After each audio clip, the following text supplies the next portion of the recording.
Hello everyone, today we are going to learn basic Photoshop tutorials how to use vanishing points. For example, I will open this image, and the second we open again another image. So I will use this image. Now to create vanishing points you can go to filter, but first in here I will use a new layer. Click filter menu and then click on vanishing point. So after it, you can click like from this corner to the bottom here with tracking area for the vanishing point like this. And if you want to copy, you can move into this point, press Control button, hold, and then you can move to drag like this.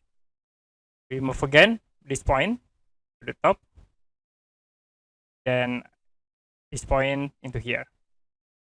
Now I will decrease by using after this option. I will set into center. Also at this point.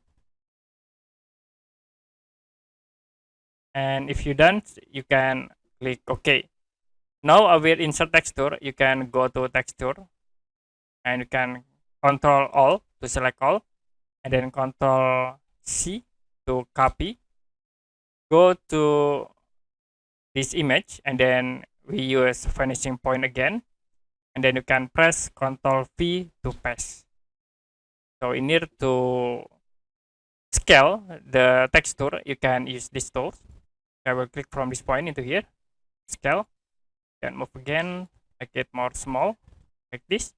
And if you don't, you can move into this vanishing point. Okay. If you don't, you can click OK. You also can set this layer into another option, like I will use soft light or overlay, or the other option at this point.